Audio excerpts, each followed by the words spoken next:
Cérémonie d'ouverture de la Journée nationale du patrimoine culturel présidée par le Premier ministre, le général de division Abdoulaye Maïga. Vous le verrez dès l'entame de cette édition. Autre titre de l'actualité, rencontre d'échange des LSM en prélude à la journée du Rassemblement national pour l'unité des musulmans initiée par le Haut Conseil islamique du Mali. Voici pour le menu de votre journal. Bonsoir et soyez les bienvenus.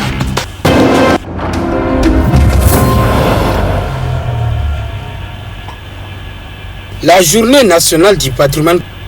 Ravi de vous retrouver en ce jeudi 18 juin 2026, fidèles téléspectateurs de Chef la télévision partout où vous nous regardez. Bonsoir à toutes et à tous, bienvenue dans cette tranche d'actualité. Je vous l'annonçais en préambule de cette édition, la cérémonie d'ouverture officielle de la Journée nationale du patrimoine culturel, édition 2026 a eu lieu ce jeudi 18 juin 2026 au CICB. Donc c'était présidé également par le général de division Abdoulaye Maïga, Premier ministre, chef du gouvernement. La rencontre a mobilisé la présence de plusieurs membres du gouvernement également, donc placés sous le thème rôle et responsabilité du corps de Dambé Kolosibao dans la transformation des valeurs du patrimoine culturel. On fait le point avec Amadou Kamara et Ibrahim Koulibaly. La Journée nationale du patrimoine culturel, édition 2026, est instituée pour redorer les blasons de notre patrimoine culturel, qui est un bien commun pour tous, selon plusieurs intervenants. Je suis là dans le cadre de la Journée nationale du patrimoine et le département nous a sollicité pour qu'on puisse amener des balafonists. Donc moi je suis là dans ce cadre-là. Et c'est une journée aujourd'hui qu'il fallait vraiment le magnifier. C'est notre base, c'est à travers notre culture qu'on peut dire que si tu prends même la charte de Kouroukanfouka, ça s'est fondé sur la base culturelle que nous avons. Moi je pense que ça c'est plus ancien que tous les autres chartes qu'on a eu à créer. Donc ça veut dire que notre culture a une très grande valeur, pas seulement pour l'Afrique mais pour l'humanité entière. C'est une journée de retour à la source. C'est une journée qui intéresse notre passé, qui réveille nos consciences, qui nous rappelle le code de vie et surtout nos valeurs sociétales en passant par l'histoire et les pratiques ancestrales qui sont aujourd'hui plus dans les besoins et qui feront du Malien avec son identité du Malien. Donc la journée du patrimoine ou la journée du patrimoine, cette année, elle est plus passée vers le patrimoine immatériel. Entièrement. Ça parle de nos histoires, de nos valeurs endogènes et surtout de nos valeurs sociétales. Je suis un homme de culture.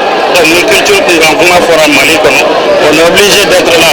La culture malienne, c'est ça le Mali même en question. Donc je suis venu ici uniquement pour prêter main forte à notre culture malienne. Un pays sans culture n'a pas d'identité. C'est à nous de faire l'émergence de cette culture-là. Donc l'homme c'est lui-même. Dans notre société, on a tendance à oublier d'où nous sommes. On a tendance à oublier nos cultures, nos mœurs, alors qu'en réalité, c'est à nous de faire la gloire, c'est à nous de faire cette promotion-là. Donc je suis là pour accompagner nos frères, pour montrer que l'homme, quelle que soit sa valeur, a droit à être pour sa culture, pour son pays. C'est un patrimoine qui est là, c'est pour nos aïeux. Donc nous, on doit être toujours là pour accompagner ces trucs-là, pour que ça ne se perde jamais. Nous sommes les gardiens de nos cultures ancestrales. Au dire du ministre de la Culture, de l'Artisanat et de l'Industrie hôtelière, cette journée nationale consacrée à la souveraineté culturelle est un acte héroïque de reconnaissance à l'endroit des acteurs du monde culturel. De célébrer cette grande journée avec nos compatriotes, les populations, mais surtout les Nyamarala, les Djeli, les chefs de quartier, les légitimités traditionnelles, et donc c'est le lieu de saluer tout un chacun pour leur participation active, remarquable et remarquée Aujourd'hui, ce fut une fête nationale avec les dozos. Chacun, dans ses capacités, dans sa volonté, est venu faire une démonstration de son patrimoine.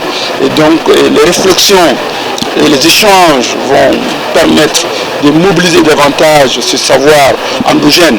Parce qu'aujourd'hui, cette activité s'inscrit dans une dynamique de renaissance et de souveraineté culturelle, de renforcement du vivre ensemble, de la cohésion sociale, mais surtout en valorisant les savoirs endogènes et les mécanismes traditionnels de régulation sociale. Donc ces grands régulateurs qui sont les Nyamarala, aujourd'hui ont été invités à travailler davantage à la transmission. Donc cette édition s'articule principalement autour de la transmission de ces valeurs du Dambé. Vous savez, dans notre société traditionnelle, le Maya et le Dambé, c'est la dignité de l'homme malien, c'est en quoi réside un Malien. Et vous savez, tous nos documents, tous nos forums, toutes nos activités de la refondation, des journées nationales de la refondation, jusqu'aux différents programmes proclamés par le président de la transition, le général d'armée Assimi Goïta, a toujours souhaité et instruit de travailler pour l'avènement du Mali d'Inkoa. La culture, facteur de paix et de cohésion sociale, est le socle de tout développement harmonieux et durable. Le Premier ministre a saisi cette occasion pour inviter les Maliens à se mobiliser pour la cause de notre patrimoine culturel. Le Mali est un pays au passé glorieux, une terre de rencontres chargée d'histoire. Terre de vieilles civilisations issues de grands empires, notre pays conserve un héritage culturel qui contribue à la promotion de la paix, au dialogue des cultures, au renforcement de la cohésion sociale. Malgré son importance tant pour le Mali que pour l'humanité entière, cet héritage culturel riche et diversifié est menacé. C'est pourquoi la conservation du patrimoine culturel implique la nécessité de sa préservation et de sa valorisation pour les communautés actuelles et les générations futures. Mesdames et messieurs, chers participants, le thème de cette journée, à savoir, je cite, rôle et responsabilité du corps des Dambé Kouassiba dans la transmission des valeurs du patrimoine culturel, fin de citation, est d'une nécessité actuelle.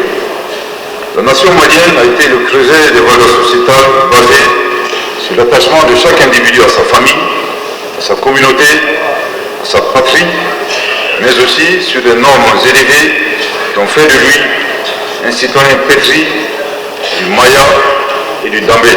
À travers ce thème d'une grande portée culturelle et sociétale, les autorités entendent mettre en lumière l'importance du corps des Dambé Kolachibao, gardiens des valeurs morales, sociales et culturelles, médiateurs sociaux et transmetteurs du patrimoine culturel immatériel. La cérémonie a pris fin par la visite des vernissages et la dégustation des plats traditionnels locaux avec des animations folkloriques.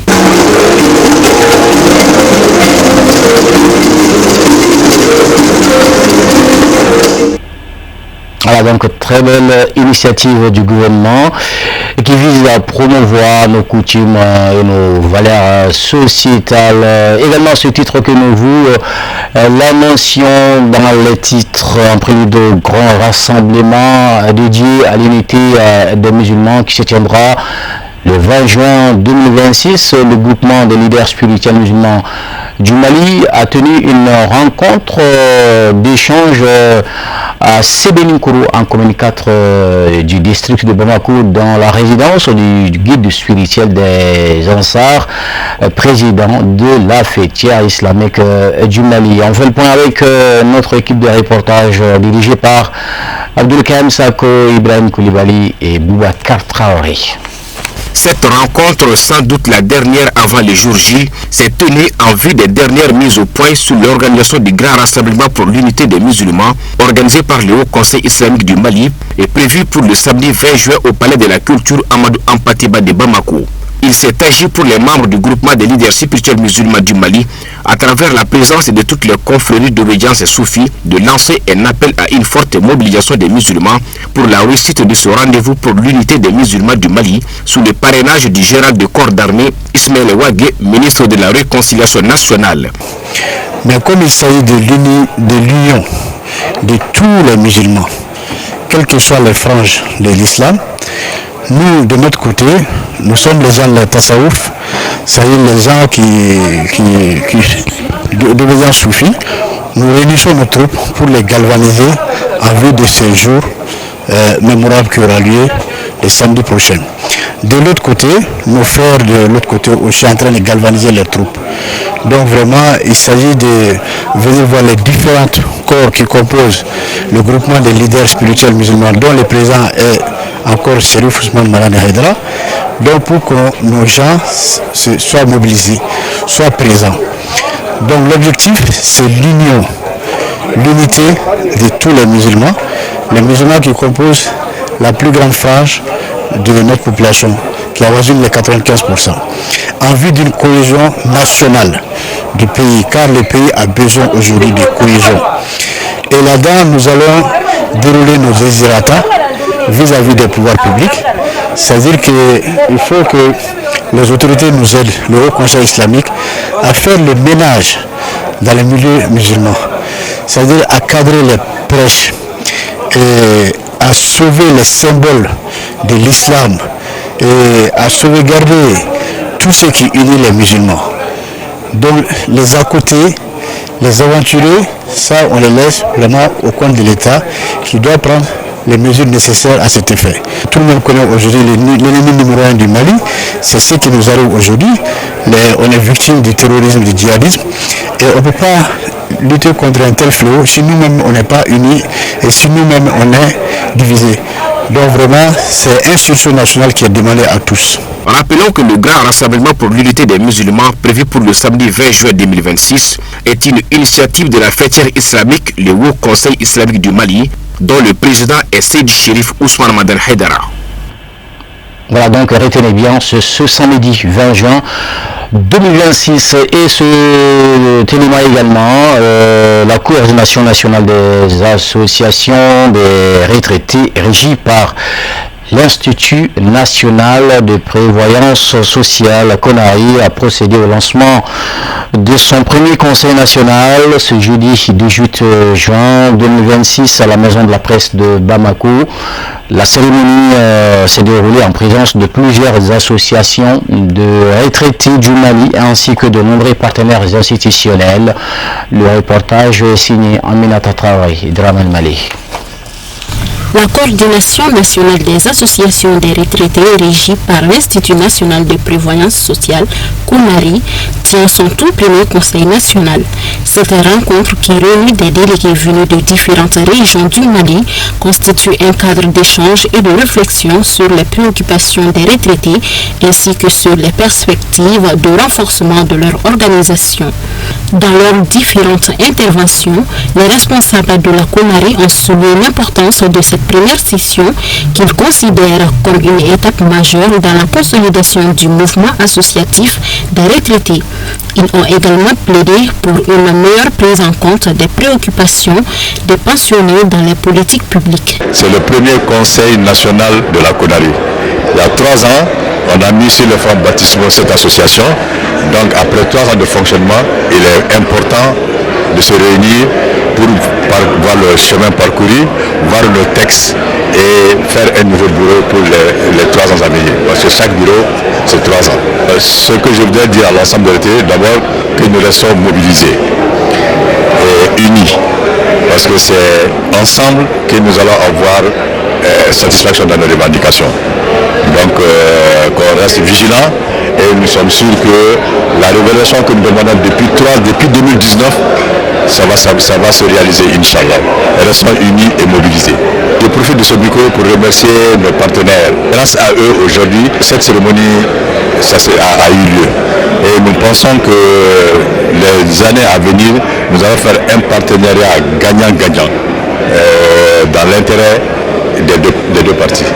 Pendant 2 jours, les participants débattront des questions liées à la protection sociale, à l'amélioration des conditions de vie des retraités, à l'accès aux soins de santé ainsi qu'au fonctionnement des différentes associations membres de la coordination. partenaire de l'événement, AFG Bank a marqué sa présence aux travaux de ce premier conseil national. À travers cette participation, l'institution bancaire réaffirme sa volonté d'accompagner les retraités et de contribuer au renforcement des mécanismes favorisant leur épanouissement socio-économique. C'est tout à fait naturel, c'est de notre devoir, nous en tant que banque, en tant qu'acteurs de développement, nous nous inscrivons vraiment dans une logique d'inclusion financière, et qui dit inclusion financière dit de toucher à toutes les couches de la société. Donc il est tout à fait naturel et normal pour nous de venir appuyer nos aînés, ce d'autant plus qu'on a remarqué que au niveau du Mali, très peu de banques les accompagnent, les appuient.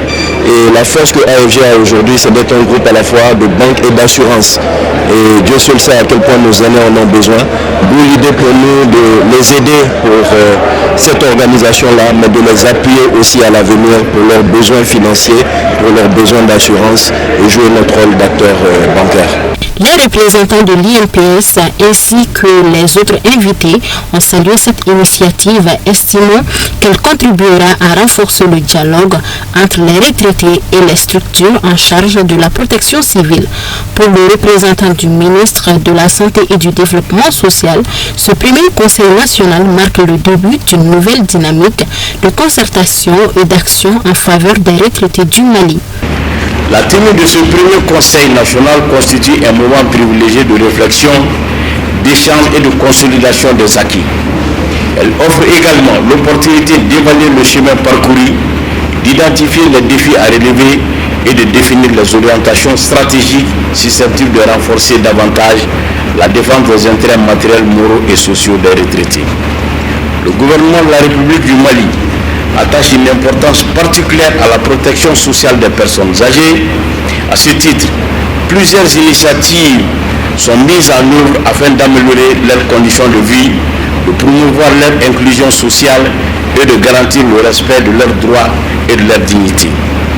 Je voudrais saluer les efforts constants déployés par la CONARI et l'ensemble des associations membres pour l'encadrement, la mobilisation et la représentativité des retraités. Votre engagement contribue de manière significative au renforcement de la cohésion sociale et à la promotion d'un vieillissement actif et digne. Auparavant, la cérémonie avait été marquée par la lecture du Saint-Coran et une minute de silence observée en la mémoire des illustres disparus. À présent, voyons ce qui fait l'essentiel sur la scène internationale, en plus bref et en image, commenté par Moussa Fomba.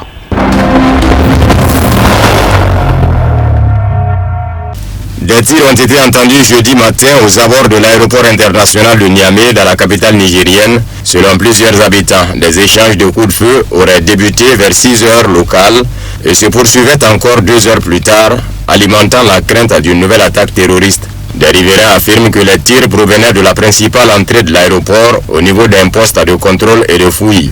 Sur les réseaux sociaux, plusieurs publications ont également évoqué l'usage d'armes lourdes et la mise en place d'un important dispositif sécuritaire autour de la zone rapidement bouclée par les forces de sécurité. Cette nouvelle alerte intervient après une attaque d'ampleur survenue fin janvier lorsque l'aéroport de Niamey et la base militaire attenante avaient été pris pour cible pendant plusieurs heures par des assaillants, une opération ensuite revendiquée par le groupe État islamique. L'assaut avait fait plusieurs blessés et causé d'importants dégâts matériels.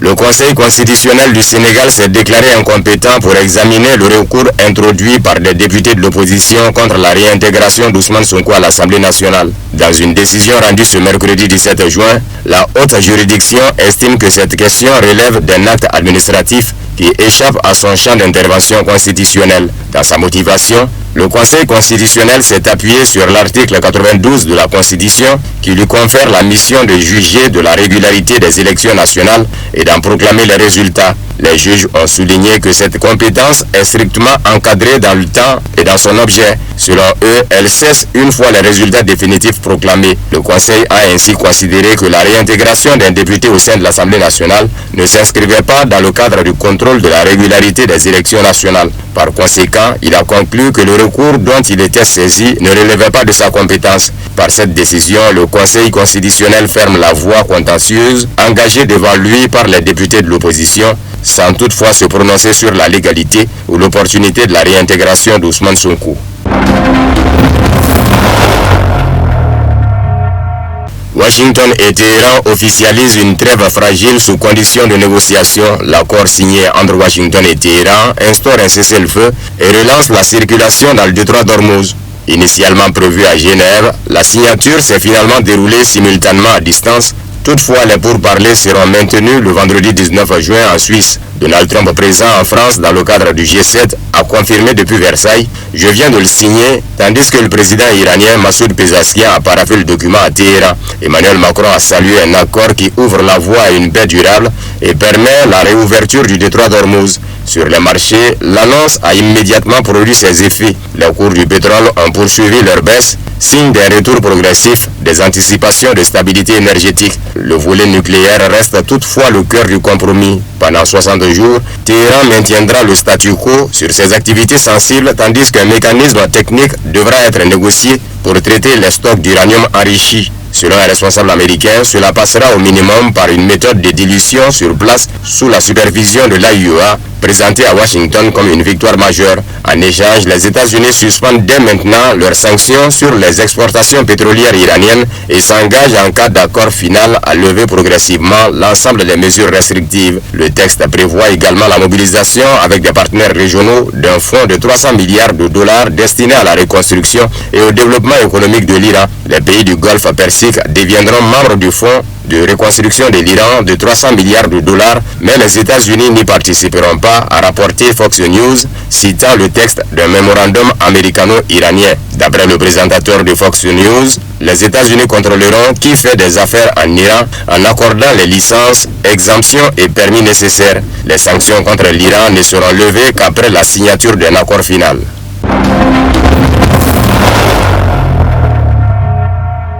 Benjamin Netanyahou, grand perdant de l'accord de paix entre l'Iran et les États-Unis, une question qui se pose désormais. La signature de l'accord entre les États-Unis et l'Iran met à mal la relation entre Donald Trump et Benjamin Netanyahou. En Israël, une grande partie de la société et de la classe politique israélienne perçoit l'accord américano-iranien comme un échec.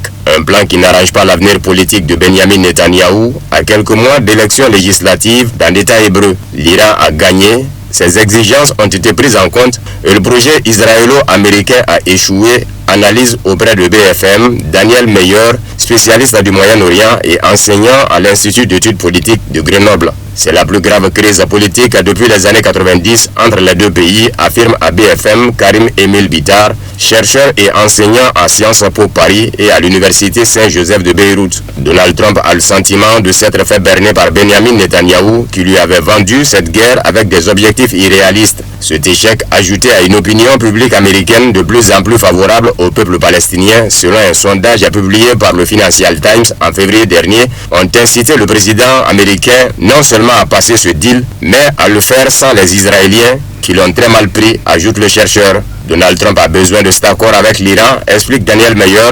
Le président américain doit se sortir du bourbier iranien. Aujourd'hui, Benjamin Netanyahou est critiqué sur sa droite par les ministres les plus fanatiques, mais aussi par la coalition centriste qui souhaite lui succéder, alors que l'échiquier politique israélien de plus en plus à droite, observe Karim Emile Bitar. Lui qui était extrême est devenu mainstream, résume-t-il. En Israël, il y a des courants plus radicaux que lui qui vont l'inciter à désobéir à Donald Trump. Par ailleurs, Benjamin Netanyahou pourrait, s'il est désavoué par les urnes, être rattrapé par un certain nombre d'affaires judiciaires. Le chef du gouvernement israélien est notamment accusé de corruption, de fraude et d'abus de confiance dans le cadre de 3 affaires.